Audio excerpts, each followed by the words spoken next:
এই নবী যে ওই নবী আমরা জানি একজন ধর্মের নবী, নামাজের কথা বলবে, রোজার কথা বলবে, হজ জাকাতের, তসবিহ তেলাওয়াতের, পর্দা পশিদার।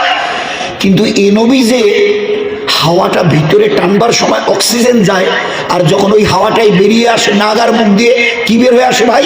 আরে বলেন না কি বের হয়ে আসে? আরে বলেন না কি বের হয়ে আসে? CO2, carbon die oxide. এটা তো তোমার নবীর কথা জানার কথা ছিল না? কেমিস্ট্রি পড়েছে, ফিজিক্স পড়েছে? বলুন না এ দুনিয়াওয়ালা কি বলতে চাও? আমরা কিছু অবধ মুখ্য সুখ মুসলমান জানতে চাইছি। 1400 বছর পিছনে দাঁড়িয়ে পিরিয়ড অফ দ্য ডার্কনেস, অন্ধকারময় যুগ বলা হতো নবীজির যুগকে। সেই নবীজি LTI কারণেওয়ালা জমিনের উপরে দাঁড়িয়ে বলছে আমার উম্মত এটা করিস না। বুঝতে তোমাদের 1500 বছর গেল। ওহো, চুপ হয়ে গেছে, ভুল হয়ে গেছে। নিঃশ্বাস নিলে অক্সিজেন ঢোকে, আর ওই হাওয়াটা বেরিয়ে এলে বিষাক্ত বায়ু, এটা তো আমাদের জানা ছিল না। আর তোমাদের মডার্ন সায়েন্সওয়ালাদের জানা না থাকতে পারে, আমার নবীর জানা ছিল। বলো না তোমার এই সিগারেটের প্যাকেটটার দাম কত? বলে 150 টাকা। উপরে লেখা কি? বলে স্মোকিং ইনজুরিয়াস টু হেলথ, স্বাস্থ্যের জন্য ক্ষতিকারক। কোন সময় বলছো? যখন লোক এখান থেকে চাঁদে রকেটে করে চাঁদে মঙ্গল গ্রহে যাচ্ছে, ওই দিন এই সিগারেটের প্যাকেটে যে ওই বিষাক্ত জিনিসটা তৈরি হয়, শুকটান বলছিলে আগে, কদিন আগে, শুকটান। এগুলো ধর্মের বাড়াবাড়ি। বিড়ি টানা যাবে না, সিগারেট টানা যাবে না, এগুলো ধর্মের অতিরঞ্জিত। এখন সেখানে আইন করে লিখে দেওয়া হয়েছে, কেউ যদি না লেখে তো ওই কোম্পানির উপরে সরকার কেস ঠুকে দেবে। তাজ্জবের কথা, হাতের সিগারেটটার উপরে কি নিকোটিনটুকু টান দিলে তৈরি হয়, এইটুকু বের করা যাচ্ছে না। কি করলে তোমরা গো? বিজ্ঞানের নামে ডঙ্কা বাজিয়ে আরে কি করলে তোমরা? আমার নবী 1450 বছর পিছনে দাঁড়িয়ে বলছিল না না, ও কাজ করিস না, ও হাতেই নিস না। আমি নবী বলছি, উম্মি নবী বলছি, মেনে নাও। কি দেখছে? একটা সিগারেটের টান দিলে যে ওই নস্যি কালারের মতো জিনিসটা তৈরি হয়, একটা সাদা কাপড় যদি কেউ দিয়ে একটু টান দিয়ে দেখে তো দেখবে যে খয়েরি কালারের মতো একটা জিনিস তৈরি, দাগ লেগেছে। এটাকে নিকোটিন বলা হয়। স্বাস্থ্যের জন্য এত ক্ষতিকারক যে চিন্তা করা যাবে না। মডার্ন মেডিকেল একটা জার্নাল বেরিয়েছে ইংল্যান্ড থেকে, লন্ডন থেকে, এই মেডিকেল জার্নাল। ওতে লিখেছে কোনো একজন ধূমপাই, অত সিগারেট পান করেনওয়ালা, সিগারেট টাননেওয়ালা, তার পাশে একজন মেয়ে বসে আছেন, পেটে তার বাচ্চা। ইনি এবারে এই মেয়ে ছেলেটা নিঃশ্বাস নিয়েছে, তার নিঃশ্বাসের সঙ্গে এই ধোঁয়াটা ভিতরে চলে গেছে। মানে মডার্ন মেডিকেল জার্নাল এ কথা বলছে, মেডিকেল জার্নাল রিপোর্ট করছে যে এই যে ধোঁয়াটা মা নিল, পেটে তার বাচ্চার কাছে চলে গেল, কতটা ক্ষতি করলো।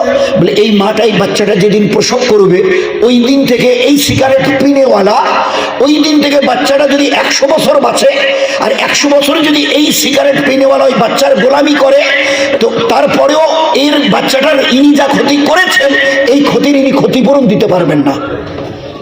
100 বছর যদি বাচ্চাটার জন্ম হওয়ার দিন থেকে 100 বছর গোলামি করে,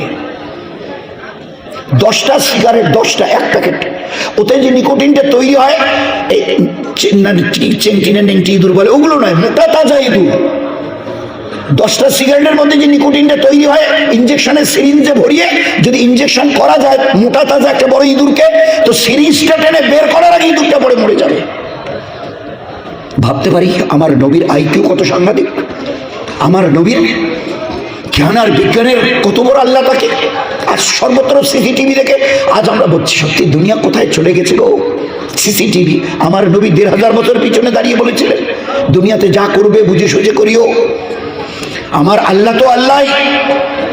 একটা বাচ্চা মায়ের পেট থেকে বেরিয়ে এসে টোয়া করে, আল্লাহ বলে ও ফেরেশতারা বাস স্টার্ট। সেই দিন থেকে কাঁধে 2টা CCTV। আরে তোমরা তো করলে আজ 1500 বছর আগে, কিরামান কাতিবিনা ইয়ালামুনা মা তাফালুন, 2 ফেরেশতাকে দিয়ে আল্লাহ পাক পুরো CCTV থেকে সমস্ত কালেক্ট করছে। তোমরা ভালো করো মন্দ করো, যে কোনো আমল, দিনে করো রাতে করো, সব each and everything has been noted. প্রত্যেকটা আমল এখানে আমার 2 ফেরেশতা নোট করছে।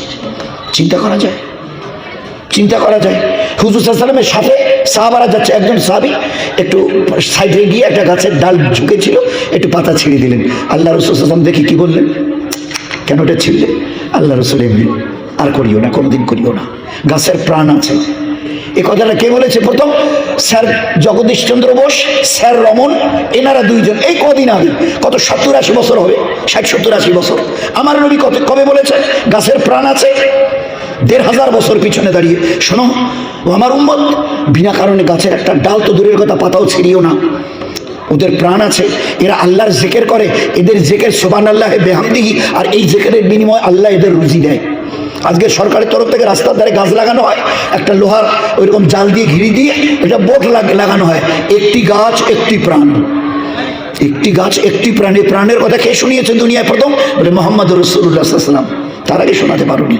তো আল্লাহ পাক একটা এমন সুন্দর জীবন ব্যবস্থা দিয়েছিল, যদি চলতাম যেভাবে সাহাবায়ে রাদিয়াল্লাহু আজমাইনরা, তাবেঈন, তাবেঈনরা নিয়ে চলে জীবনকে ধন্য করে দেখিয়ে দিয়েছে। আজ বড় আফসোস হয় সেই জীবনটা হারিয়ে ফেলার কারণে, যেখানে সারা দুনিয়ার মাথার তাজ করে আল্লাহ রেখেছিল, আজ আমাদের জায়গা এখন মানুষের পায়ের কাছে। ছিলাম কোথায়? কত উপরে! নিজেদের কপালের দোষে আজ নামতে নামতে এতটা যে মানুষের পায়ের কাছে পৌঁছে গেছে। একটাই শুধু অপরাধ আমাদের, কি সেটা? যতদিন তোমরা এই উম্মতের পুরুষ আর মেয়ে ছেলে এক আল্লাহর গোলামি অর্থাৎ তার ফরমা বরদারি অর্থাৎ তার হুকুমকে মেনে চলেছিলে, ততদিন গোটা দুনিয়াকে আল্লাহ তোমাদের গোলাম বানিয়ে রেখেছিল। দুনিয়া দেখেছে, মুসলমান কটা নয়, গোটা দুনিয়া দেখেছে মুসলমানের কাছে কি আছে। হুজুর বলতেন, ওই মেয়ে ছেলেটাকে দেখেছো তোমরা, চিনো? ওর নাম উম্মে আয়মান, খুব গরিব, খুব গরিব, কিন্তু ইবাদতের ব্যাপারে বড় চৌকান্না, কোনো ইবাদত হাতছাড়া করে না। আল্লাহর দিনের জন্য কষ্ট করে মুজাহাদা করে, গরমের দিন এবং বাকি সময় ওই 5 দিন বাদ দিয়ে পুরো রোজা রাখে। ইফতারির যখন টাইম হয় হাত তুলে বলে, আল্লাহ আমি কত গরিব, তুমি আমাকে চেনো, আমি একটু মুখে দিয়ে ইফতারি করবো এরকম ব্যবস্থা পর্যন্ত আমার কাছে নেই। শুধু তোমার ভয়ে বছর ভর রোজা রাখি, রাত ভর তোমার ইবাদত করি, জাহান্নাম থেকে বাঁচতে আর জান্নাতে পৌঁছতে। এ আল্লাহ তুমি আমার মদত করিও। বলছে যে ইফতারি করবে, এক মুঠো মুড়ি পর্যন্ত তার কাছে নেই। এইভাবে হাত তুলে যখন বলতো, আল্লাহ আমি বড় হতভাগী, বড় গরিব, ইফতারি করার মতো কিছু নেই, তার চোখের পানি টপকাবার আগে, এখান থেকে টপকাবার আগে আসমান থেকে, জান্নাত থেকে রশি লাগানো একটা ডোল নামতো, ডোল মানে গামলা, রশি লাগানো আসমান জান্নাত থেকে। ও দেখতো যে একটা বর্তনে খানা ভরে আছে, এবারে বিসমিল্লাহ বলে তুলে মুখে দিত, বলতো দেখতে দুধের মতো সাদা ছিল আর মধুর চাইতে বেশি মিষ্টি ছিল। আল্লাহর নবী দেখিয়ে দিয়ে বলতেন, ও বেচারি মেয়ে ছেলেটি বড় গরিব, কিন্তু আল্লাহর ইবাদত এতটা মন দিয়ে করে, ওর খাবার যখন ফুরিয়ে যায় আসমান থেকে আল্লাহ রশি লাগিয়ে ওর কাছে জান্নাতি খানা পৌঁছে দেয়। রাবেয়া বসরির মা বলতেন, এত গরিব ছিলাম, শরীরের অবস্থা বুঝে স্বামীকে বলেছিলাম একটু কেরোসিন তেল দেখো যদি পারো জোগাড় করিও, হয়তো হতে পারে বাচ্চার হাতে। আমার স্বামী বড় খুব চেষ্টা করেছে, এতটুকু কেরোসিন তেল জোগাড় করতে পারিনি, বাতি জ্বালানোর মতো অন্ধকার ঘরে আমি মানে বাচ্চাকে জন্ম দিয়েছি রাবেয়াকে। কিন্তু দিনের ব্যাপারে আমি ওর এতটা তরবিয়ত করেছিলাম মা হয়ে, যে অন্ধকার ঘরে আমার যে মেয়ে জন্ম নিয়েছে, আমার ঘরকে নয় গোটা দুনিয়াকে আলোকিত করে চলে গেছে, গোটা দুনিয়াকে আলোকিত করে। আমেরিকায় যান রাবেয়া, ও তো বহুত বড় আল্লাহর ওলিয়া ছিল। ইংল্যান্ডে যান, রাশিয়া, জাপান, জার্মানি যান, খালি নাম রাবেয়া, ও তো জান্নাতি মেয়ে ছেলে। তার সঙ্গে যে মেয়েটা থাকতো, খেদমত করতো, রাবেয়া বসরি যখন মারা গেলেন ঠিক তার আগে ওকে ডেকে বলেছে, শোন একটু বাইরে যা, কেউ আমার কাছে এসছে দেখা করবার জন্যে, তো যদি দেখিস যে আমি দুনিয়া থেকে চলে গেছি, তো বাজার থেকে যেন নতুন কাপড় কেনা না হয় কাফনের জন্যে দিন। এর নাম হচ্ছে ইবাদত। ওইসব বাজারের দামি কাপড় পরে কি হবো? ইবাদতেই যদি না থাকে, মরার পরে কবরে যাবো, জাহান্নামের আগুন জ্বালানো শুরু হবে। কি লাভ হবে তোমাদের বাজারের দামি কাপড় দিয়ে আমার? রাবেয়া বসরি বলছে, যে কাপড়টা পরে তাহাজ্জুদ পড়তাম, ওইটা দিয়ে যেন আমার কাফন দেয়। ও মেয়ে ছেলেটা বেরিয়ে গেল, আজরাইল এসে দরজায় দাঁড়িয়ে গেল, আসসালামু আলাইকা ইয়া আইয়াতুহান নাফসুল মুতমাইন, ইয়া রাবিয়া আসসালামু আলাইকা ইয়া আইয়াতুহান নাফসুল মুতমাইন, এই রাবিয়া আমি আজরাইল সালাম দিচ্ছি, আমার সালাম গ্রহণ করো। আসবো, ভিতরে আসবো, ইজাজত নিচ্ছে আজরাইল। একটু আগে মহাসভা বয়ান করছিল আজরাইলের সাদ্দাতের কিচ্ছা, ওরকম হাজারো কিচ্ছা আছে। বাদশাহ বিবিকে নিয়ে, একদম জওয়ান দেশের বাদশাহ, জওয়ান বিবিকে পালঙ্গে নিয়ে আর খুব মস্তি করছে। এই সময় দরজা ধাক্কা দিয়ে গিয়ে একদম তার রুমের, ফের দরজা বাইরের গেট ভেঙে, দরজা ভেঙে ভিতরে গিয়ে পালঙ্গের দাঁড়িয়েছে। সঙ্গে সঙ্গে, কে তুমি? কে তোমাকে পাঠালো? আমার দারোয়ান বাইরে ছিল না, কে তোমাকে ঢুকতে দিল? এতবার স্পর্ধা তোমার? উনি দাঁড়িয়ে বলছেন আস্তে, কথাগুলো একটু আস্তে তো বলা যায়, অত জোরে চাচা। আবার আমার রুমে ঢুকে আর এইভাবে তুমি এই অসভ্যতা করছো, আর আমাকে বলছো আস্তে কথা বলুন। বলে বলছি তো একটু আস্তে বলুন না, বলছি তো একটু আস্তে বলুন না। তো বলছে আপনি কে, আপনাকে অনুমতি দিল? বলে আজ পর্যন্ত কারো রাজদরবারে যেতে আমি কারো অনুমতি নেইনি, আর আমার প্রয়োজনও পড়ে না। কে আপনি? কে তুমি? বলো কে তুমি?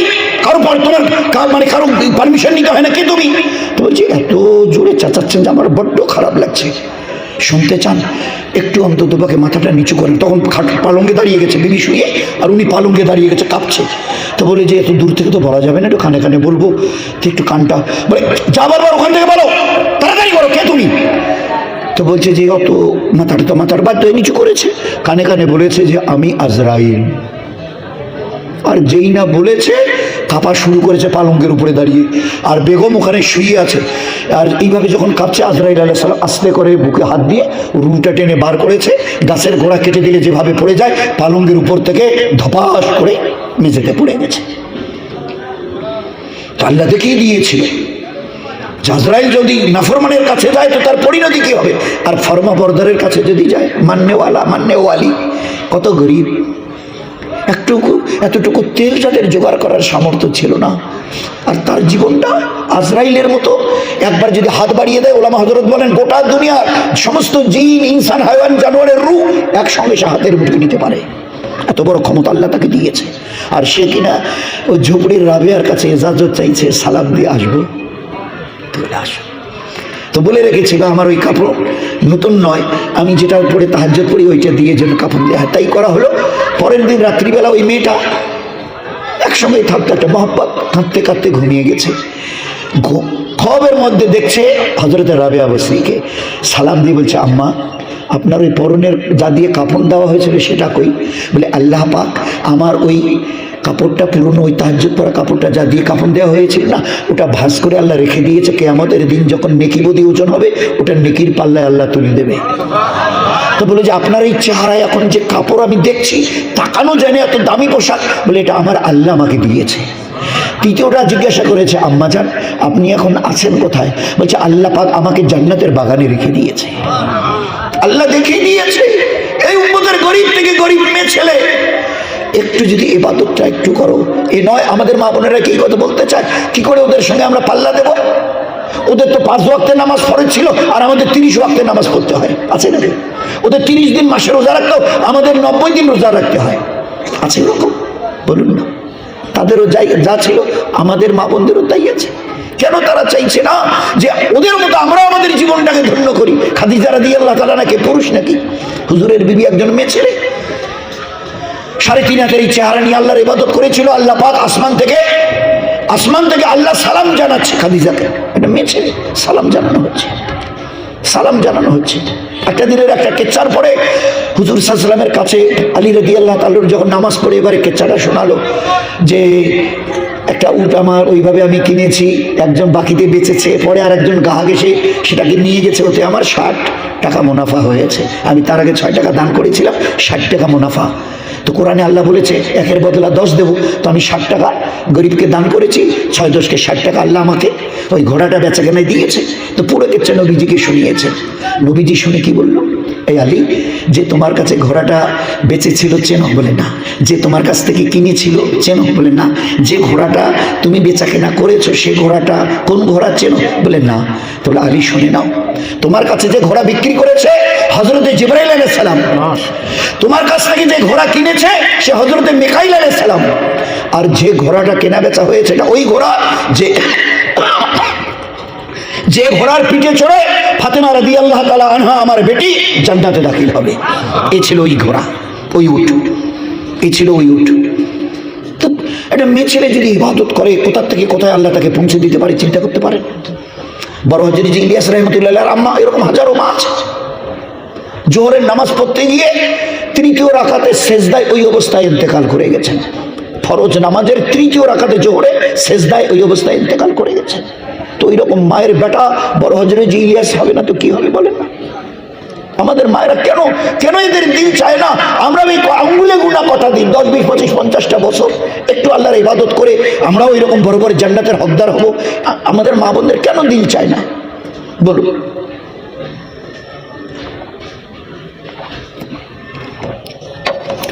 বেটা এসে সফর করে এসে মাকে বলছে, মা একটা খবর শোনাবো? হ্যাঁ বেটা বল। বলে আমার একটা সফরে না 90 লক্ষ লোক আমার হাতে হাত দিয়ে ঈমান কবুল করেছে। 90 লাখ। তো মা বলছে, বেটা তোর কি ধারণা যে বুজুর্গি তোর? কেন মা ওরকম বলছো?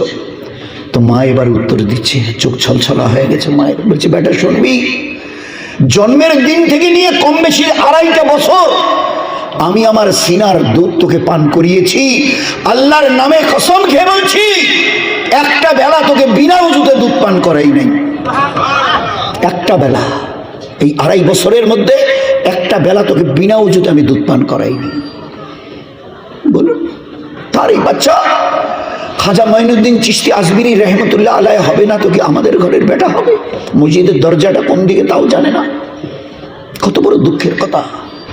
এরা কি নবী না সাহাবা? বলুন না। এ বাচ্চা, ইলমে দিন শেখা ফরজ আইন। বেটা যা মাদ্রাসায় যা, এই নুরানি কায়দা নিয়ে যা আর ইলমে দিন শেখ। মা তৈরি করে পাঠিয়ে দিয়েছে।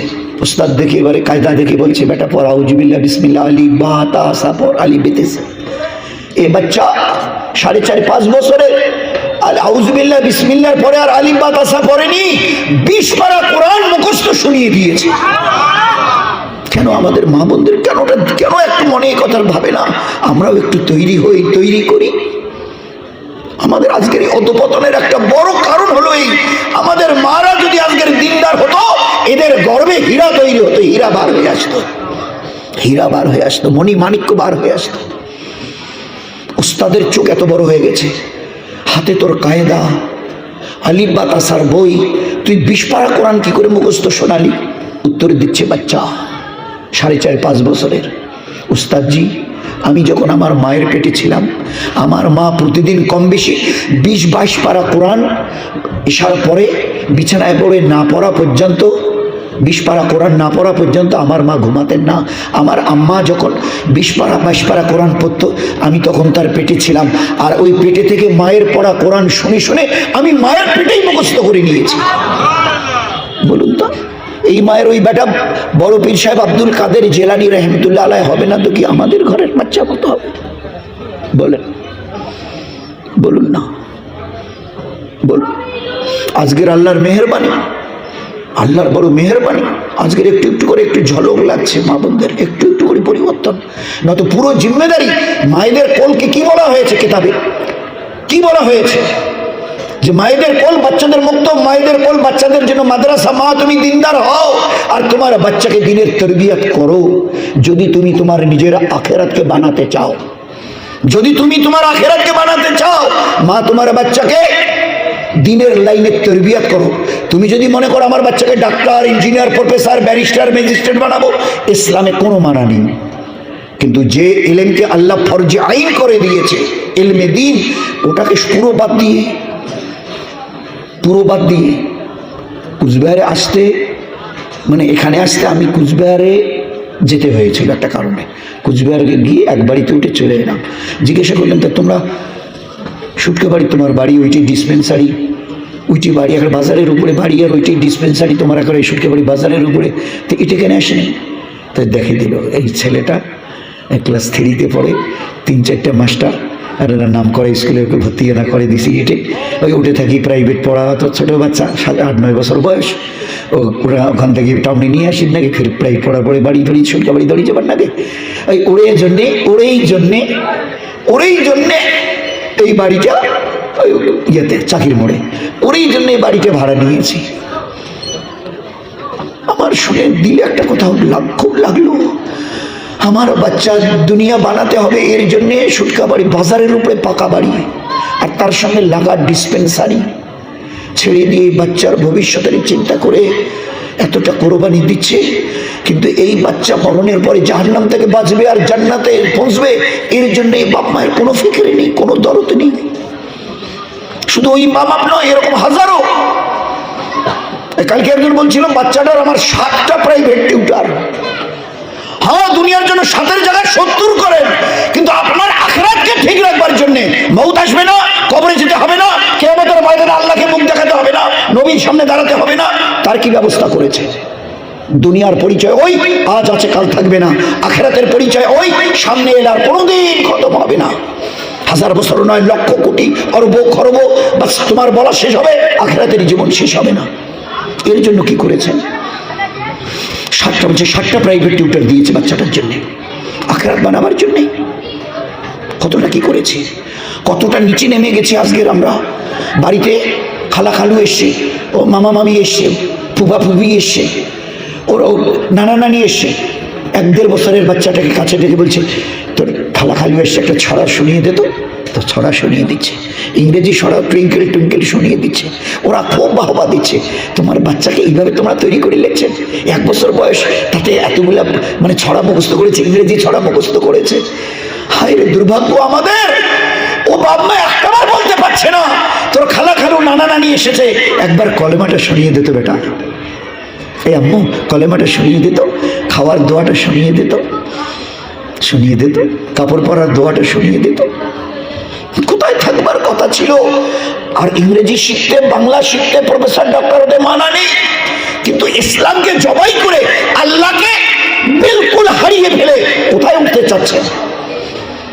हाँ, পড়তে একদিন হবে, जैसे करनी ऐसी भरनी, ना करना तो करके देख, जन्नत भी है दोजख भी है, देखना है तो मर के देख। বেশি দিন লাগবে না, কতদিন তুমি দেখতে চাও দুনিয়া? কবরে তোমাকে আসতেই হবে, কিয়ামতের ময়দানে তোমাকে দাঁড়াতে হবে। কত মেহেরবান আল্লাহ! কবরে যাওয়ার সঙ্গে সঙ্গে আমার ফেরেশতারা যাবে, ছোট্ট ছোট্ট 3টা প্রশ্ন করবে, রব দিন নবী, রব দিন নবী। ছোট্ট ছোট্ট উত্তর, রব আল্লাহ, দিন ইসলাম, নবী মুহাম্মদ সাল্লাল্লাহু আলাইহি ওয়াসাল্লাম। এর জন্য তোকে 50, 60, 80, 90, 100 বছর দিলাম, এই উম্মতের পুরুষ, এই উম্মতের মা বোন, এই 3টা প্রশ্নের উত্তর ঠিক করে আসিস, নয়তো আমার নবী, পেয়ারা নবী কি বলছে ভালো করে, দয়ার নবী বলছে, শুনে নে। কবরে যাবার পরে মাটি দিয়ে লোকগুলো কি বলবে, ভাই মাটি দেওয়া হয়ে গেছে, চলো। আমার ফেরেশতাকে বলবো চলো। ওরা পা তুলে ফেলার আগে 2 ফেরেশতা কবরে ঢুকবে, মেয়ে ছেলেটাকে বসিয়ে জিজ্ঞাসা করবে। আল্লাহ রাসূল বলতেন, এর যদি ঈমান, ইয়াকিন, নামাজ, তেলাবাত, তসবিহ, পর্দাপশিদা, জবানের হেফাজত, বাড়ির টাড়ির লোকের সঙ্গে মিষ্টিওয়ালা নবী সাল্লাল্লাহু আলাইহি সাল্লামের ও আখলাক, আর 24টা ঘন্টা বাচ্চাদের তালিম তরবিয়া, আর 24টা ঘন্টা প্রত্যেকটা কাজ নবীর সুন্নাতের উপরে, এই উত্তর দেবে রব আমার আল্লাহ, দিন আমার ইসলাম, নবী আমার মুহাম্মদ সাল্লাল্লাহু আলাইহি সাল্লাম। আসমান থেকে আল্লাহ বলবে, এই ফেরেশতারা কি দেখছো, শোনোনি? কি দেখছো? ওর কবরে জান্নাতের বিছানা বিছিয়ে দাও, জান্নাতের খিড়কি খুলে দাও, জান্নাতের খুশবু ওর কবরে পৌঁছাবার জন্য, জান্নাতের সুখ শুরু হয়ে যাবে। আর যদি এই 60-70 বছরে দুনিয়া কামাবার জন্য, দুনিয়াকে বাড়াবার জন্য, আল্লাহকে, নবীকে, নিজের আখিরাতকে যদি ভুলে যায়, আল্লাহর পেয়ারা নবী বলছে কবরে আসার পরে বসানো হবে, জিজ্ঞাসা করা হবে রব দিন নবী, উত্তর দেবে লা আদরি, লা আদরি, জানি না। আমার রবকে, আমার দিন কি, আমার নবীকে? আল্লাহ বলে, এই ফেরেশতারা, ওর জবাব শোনোনি? ওই ছেলেটার কি উত্তর দিয়েছে শোনোনি? কি দেখছো? ওর কবরে জাহান্নামের আগুন জ্বালিয়ে দাও। এ দুনিয়ার আগুন নয়, জাহান্নামের আগুন। ওর কবরে 90 থেকে 99টা বিষাক্ত আজদাহা ওর কবরে পাঠিয়ে দাও। ওর কবরের মাটি দুই দিক থেকে চাপ দাও, একদিকের বুকের হাড় আর একদিকের হাড়ের সঙ্গে হুজুর সাল্লাল্লাহু আলাইহি ওয়াসাল্লাম এইভাবে হাত মোবারক দিয়ে আঙ্গুল ঢুকিয়ে দিয়ে দেখিয়ে দিয়েছে, একদিকের বুকের হাড় আর একদিকের হাড়ের সঙ্গে ঢুকে যাবে। বাঁচানোর জন্য কাউকে পাবে ওখানে? কেউ নেই। আর কোনো কিছু জীবন ভর যা কিছু কামিয়েছো, গাড়ি বাড়ি টাকা পয়সা গয়নাগাটি খাট পালক আল্লাহ আলমারি ফ্রিজ সোফা যা কিছু কামিয়েছো, আর যত নিজের লোককে তৈরি করেছো, ইনি খালা উনি খালু ইনি ফোপা উনি ফোপি ইনি দাদা উনি দিদি, যা কিছু করেছো কেউ নেই আর কোনো কিছু নেই। ওই দিন এর ব্যবস্থা করে চলে যেও। শুধু মা আয়েশা রাদিয়াল্লাহু আনহা স্বামী স্ত্রী একসঙ্গে বিছানায় শুয়েছিলেন, খালি একটা কথা জিজ্ঞাসা করেছি, ইয়া রাসূলুল্লাহ কিয়ামতের মাঠটা, হাসরের ময়দানটা, হুজুর সাল্লাল্লাহু আলাইহি ওয়াসাল্লাম উঠে বসে গেছে, চোখ থেকে পানি টপকাচ্ছে, বলছে আয়েশা এই অসময়ে তুমি কেন আমাকে কথা জিজ্ঞাসা করলে? কিয়ামতের ময়দান আয়েশা তুমি জানো ওই দিন একজন গর্ভবতী মেয়ে পেটে তার বাচ্চা থাকবে, দূরে জাহান্নামের আযাবের আওয়াজ সে শুনবে, জাহান্নাম দেখবে না, আওয়াজ শুনবে, আর এতটা সে ভয়ে ভীত হবে যে ওই জাহান্নাম থেকে বাঁচার জন্য দৌড় লাগাবে। আর এই ছুটন্ত অবস্থায় তার পেটের বাচ্চা প্রসব হবে, নাড়ি ভুঁড়িগুলো মাইলের পর মাইল লম্বা হবে। আয়েশা ওই মেয়েটার এরপরে কোনো হুঁশ থাকবে না যে আমার কি হয়ে গেছে। এই হচ্ছে আখিরাত, এই হচ্ছে কিয়ামতের মাঠ। ফের বলছে আয়েশা ওই দিন একটা মেয়ে আল্লাহর সামনে গিয়ে যখন হিসাব নিকাশ হবে, দেখা যাবে যে একটা নেকি তার কম। আল্লাহ বলবেন তুমি এক কাজ করো, তোমার যে কোনো আপনজনের কাছ থেকে একটা নেকি নিয়ে আসো, আমি তোমার আল্লাহ বলছি তোমাকে আমি জাহান্নাম থেকে ছুটকারা দিয়ে জান্নাতে পৌঁছে দেবো। একটা নেকি, একটা নেকি। ও আনন্দে মেয়েটা আত্মহারা হবে, বলবে হে আল্লাহ তুমি এত বড় দয়ালু, আজ এত বড় কঠিন আযাবের জায়গা থেকে তুমি আমাকে হেফাজত করতে চাইছো, একটা নেকি। আমার অনেক আপনজন আছে, আমি এক্ষুনি গিয়ে একটা তো কেন 100,000 নেকি নিয়ে আসবো। এবারে হাসরের ময়দানে দৌড় লাগাবে, যত আত্মীয় স্বজন বাড়িতে এলে তারা পিঠা পোলাও এটা ওটা করে খাওয়াতো, যা কিছু পাত্র দই মিষ্টি এটা ওটা করে খাওয়াতো, প্রত্যেকের দেখা হবে, প্রত্যেককে বলবে, সবাই মুখ ফিরিয়ে নেবে, না না না এখন কিচ্ছু করতে পারবো না, একটাও দিতে পারবো না, হিসাব হিসাব আমার জন্য অপেক্ষা করছে। বুঝতে পারবে দৌড় লাগানোর পরে যে কারো কাছে গিয়ে লাভ নেই, আমার জন্মদায়িনী মায়ের কাছে ছাড়া আর কারো কাছে। এইবারে মায়ের কথা চিন্তা করে হাঁটা দেবে, উল্টো দিক থেকে তার মা আসবে। এইবারে মাকে দেখে বলবে, মা আমাকে চিনতে পারছো মা? যে বাচ্চাকে তুমি 10 মাস পেটে ধরেছিলে, নিজে না খেয়ে খাইয়েছিলে, আমি পেশাব পায়খানা শীতের দিনে করেছিলাম, ভিজা কাপড়গুলো তোমার দিকে রেখে আমাকে শুকনোতে শুয়ে আমাকে কম্বল জড়িয়ে দিয়েছিলে, ওই বাচ্চা আমি। কেন তোমার কি হয়েছে, কি বলতে চাও? মা আমার আল্লাহ বলেছে একটা নেকি যদি আমি নিয়ে যেতে পারি আল্লাহ আমাকে জান্নাত দিয়ে দেবে। মা বুঝতে পারবে বাচ্চা তো আমারই, কিন্তু আমার কাছে নেকি চাইছে একটা। আমি যদি ওকে একটা নেকি দিই, একটু পরে আমার হিসাব শুরু হবে, আর ওই সময় যদি আমার একটা নেকি কম পড়ে আমি কার কাছে যাব, আমি কার কাছে যাব? তো ওই চিন্তায় মা তখন পরিষ্কার বলে দেবে, এই বেটি তুই বড্ড ভুল করেছিস, আসলে আমি তোর মা নই, অন্য কেউ তোর মা হবে। হ্যাঁ আমি দুনিয়াতে ছিলাম একথা ঠিক, কিন্তু আমি বাঁচা মেয়ে ছেলে ছিলাম, দুনিয়াতে কোনো বাচ্চার প্রসবই আমি করি নাই। তাহলে কিয়ামতের মাঠটা কিরকম হবে? সেই মা আজ আমাদের প্রতি কতটা দয়া করেছে। আল্লাহ রসুল বলতেন বাচ্চা যখন একটু 7-8 মাসের মতো এরকম হয়, জবানে আস্তে আস্তে বোল আসে, মা তোমার বাচ্চার জবানে বোল আসছে, প্রথম তুমি আল্লাহ আল্লাহ বলতে শেখাও। আমাদের মায়েরা কি বলে যখন বোল আসে? বলতো দাদি নানি এসব, আব্বু আম্মা এসব। আসমান থেকে আওয়াজ আসে, এ হতভাগী মেয়ে কোন বললাম আমি। আরে বাচ্চার মুখে যখন বল এলো, বলতে বলছো দাদি আর নানি, তোমার লজ্জা করে না? তোমার এই গ্রামে ঢুকে দেখো, একটু ঘুরে দেখো, কত মা বাপ সংসার করতে করতে 70, 80, 90 জীবন শেষে করে দিল, বাচ্চার মুখ দেখেনি। নবী বলেনি কি বলতে হবে? আমাদের মায়েরা বাচ্চাকে ওইভাবে তৈরি করেছে। কেউ বাড়িতে এলে গেলে সালাম দেওয়া শিখিয়েছে, সালাম দেয়, হ্যাঁ শিখিয়েছে। আমি আমার নিজের কথাই বলি, মার কাছে আসছিলাম, ওই কলেজ মোড়ে বাস ধরবো, একটা মা বাচ্চাকে, ছোট বাচ্চা কোলে নিয়ে যাচ্ছে, সামনে বুঝলাম পড়ে যে তার আব্বা হয়, বাচ্চাটার নানা হবে, চলে যাচ্ছে বোধহয়। তো মাটা কোলে নিয়ে পিছনে পিছনে যাচ্ছে, আর বারে বারে বলছে, আব্বা তোমার নাতি দেখো টাটা দিবে লাগছে, তোমার নাতি টাটা দিবে লাগছে, হাতটা নিয়ে এরকম করছে, বলছে টাটা। আরে আমাদের দুনিয়া থেকে মরে যাওয়া ভালো ছিল। ইহুদ আর নাসারার উপরে জীবন কাটিয়ে তাদের আমাদের মুখ থেকে বেরোচ্ছে, আমরা মোহাম্মদ সাল্লাল্লাহু আলাইহি ওয়াসাল্লামের মতো শ্রেষ্ঠ নবীর আমরা শ্রেষ্ঠ উম্মতিয়া। জীবন আমাদের ইহুদ নাসারার তরিকায়। সালাম দেয়া না ভুলে গেছে, কত বড় মানে ছিল। আসসালামু আলাইকুম, ওয়ালাইকুম আসসালাম, আল্লাহ আপনাকে শান্তিতে রাখুন। নাতি বলছে আসসালামু আলাইকুম। আল্লাহ নানু ভাই আল্লাহ আপনাকে শান্তি, উনিও শুনে বলছে ওয়ালাইকুম আসসালাম।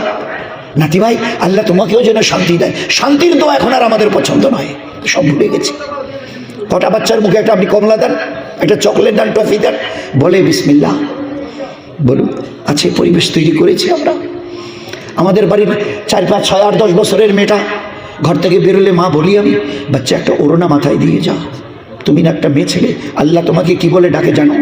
ইয়া আইয়ুহাল্লাযিনা আমানু, ও ঈমানওয়ালি বাচ্চি, ও ঈমানওয়ালি, তোর নাম নেয় না আল্লাহ, তোকে কি বলে ডাকে বুঝিস? ও ঈমানওয়ালি বাচ্চি, কত সম্মান তোকে দেয়, তুই একটা অন্ততপক্ষে আল্লাহর জন্য মাথায় কাপড় দিয়ে যা। আমরা বলতে পেরেছি? এই জন্য দোস্ত, আচ্ছা আমাদের কি অসুবিধা? আমাদের মা বোনদের যে 5 ওয়াক্তের নামাজ, ইমানের হেফাজত করি, 5 ওয়াক্ত নামাজটা আউয়াল ওয়াক্তে পড়ি। নামাজ তো আল্লাহ আমাদের পড়ার জন্য দেয়নি, কসম দিয়ে যদি বলা হয়তো ভুল হবে না। আল্লাহ আমাদের নামাজ পড়ার জন্য দেয়নি, আল্লাহর খাজানা থেকে নেবার জন্যই আল্লাহ আমাদের নামাজ দিয়েছিল। তোমাদের কার কি প্রয়োজন? নামাজের দ্বারা আমাকে বলো একটু সবরের সঙ্গে। তো নামাজ দিয়েছিল আল্লাহর কাছ থেকে নেবার জন্যে, সেই নামাজের সঙ্গে কি ব্যবহার করছি আজকে? কি ঘরের মেয়েরা, কি আমাদের পুরুষরা মসজিদ খালি, বাজার গুলজার। এই জন্যে অন্তত পক্ষে আমি মেয়েদের, মা বোনদের খুব অনুরোধ করছি, 5 ওয়াক্তের নামাজ, কোরআনে করিমের রোজ তেলাওয়াত, সকাল বিকাল ফজর আসরের পরে 3 তাসবিহ, জবানের হেফাজত, গীবত, শিকায়েত, বহতান, পরনিন্দা, পরচর্চা, ঝগড়াঝাটি, কুচকাচার, শরীয়তে হারাম হারাম হারাম, এর থেকে নিজের জবানকে হেফাজত করি, নিজের শরীরকে একটু পর্দায় রাখি, পর্দায় চলা ফরজ, ফরজে আইন। বাচ্চাদের তালিম তরবিয়াত করি সুন্নত তরিকায়। বাড়ির এবং টাড়ির সঙ্গে, লোকের সঙ্গে মিষ্টি মধুর ব্যবহার, বাড়িতে দিন শেখাশেখি। আর যে কোনো কাজ, বাড়িতে ঝাড়ু দেবো তো নবীর সুন্নত তরিকায়, হাত পায়ের নখ কাটবো, চুল চিরুনি করবো, রান্না করব, যে কোনো কাজ করি নবীর সুন্নত তরিকায়। আমাদের পুরো জীবনটাকে সুন্নত দিয়ে ঢেকে দেওয়া হয়েছে। ফের দেখেন মনে হবে এ আল্লাহ, আমরা বোধহয় দুনিয়ায় নেই, মনে হয় জান্নাতে আছে। এরকম সুখ শান্তি রহমত বরকত আল্লাহ দেবে যে আমরা চিন্তা করতে পারবো না। এতটা সুখ শান্তি রহমত বরকত আল্লাহ দেবে। চেষ্টা করবো ইনশাল্লাহ ভাই, আমরা সবাই চেষ্টা করব, আমাদের মা বোনরা চেষ্টা করুক ইনশাল্লাহ। কি বলেন? একে অপরের জন্য দোয়া করি, কোন দিন কার ডাক আসবে, খালি হাতে যেন চলে যেতে না হয়। তো দুনিয়াও যাবে, আখেরাতেও চলে যাবে। ও আখেরাত এমন যে একবার ওপারে চলে গেলে এপারে আসার আর কোনো রাস্তা খোলা নেই। যা কিছু বানাবার বাস দুনিয়া থেকে বানিয়ে নিয়ে চলে যাও। আল্লাহর কাছে সবাই দোয়া করি ওই ডাক আসবার আগে নিজের জীবনটাকে যেন তৈরি করে নিতে পারি। চেষ্টা করবো ইনশাল্লাহ ভাই। আচ্ছা কারা কারা চেষ্টা করবেন? সবাই চেষ্টা করব। এতটুকু অন্তত পক্ষে সবার কাছে আমার খুব আর্নেস্টি করে হাত জোর করে অনুরোধ, এতটুকু নিয়ত করি আমাদের প্রতিটি মুসলমানের বাড়িকে আল্লাহ পাক যেন হযরতে সাহাবা রাদিয়াল্লাহু আজমাইনদের বাড়ির নমুনা বানিয়ে দেয়। আমাদের দুনিয়ার, সারা দুনিয়ার প্রতিটি মুসলমানের ঘরকে আল্লাহ যেন হযরতে সাহাবা ইকরাম রাদিয়াল্লাহু আজমাইনদের ঘরের নমুনা বানায়। ইমানের লাইনে, একিনের লাইনে, ইবাদতের লাইনে, আখলাকের লাইনে, পর্দা পুশিদার লাইনে, বাচ্চাদের তালিম তরবিয়তের লাইনে, হুজুরওয়ালা আখলাকের লাইনে, আর 24টা ঘন্টা পেয়ারা নবীর পেয়ারি সুন্নতের লাইনে। যে আমালগুলো করে এরা আল্লাহর মেহবুবা হয়ে গেছে, আল্লাহর পেয়ারি হয়ে জান্নাতের বাশারাত নিজের কানে শুনে দুনিয়ার থেকে চলে গেছে। কেন? আমাদের মা বোনরা যদি চেষ্টা করে, আমরা যদি চেষ্টা করি হবে না? চেষ্টা যে করবে আল্লাহ তাকে দেবেই দেবে। এই জন্যে কোন দিন কার ডাক আসবে জানি না, এতটুকু কমস কম নিয়ত করি আমাদের প্রতিটি মুসলমানের ঘরে 10, 11, 12 বছর থেকে যা আছে উপরে, ছেলে অথবা মেয়ে, আমাদের একটা মুসলমানের বাড়িতে 10-12 বছরের উপরে যা আছে, একজন যেন কেউ বেনামাজি না থাকে, একজন যেন কেউ বেনামাজি না থাকে। করবো চেষ্টা ভাই ইনশাআল্লাহ। চেষ্টা করি, আল্লাহ যেন তৌফিক দেয়। আল্লাহর নবী বলতেন 1 ওয়াক্তের নামাজ তুমি যদি ছেড়ে দাও, আমি দয়ার নবী বলছি 2,88,00,000 বছর জাহান্নামের আগুনে তোমাকে জ্বলতে হবে।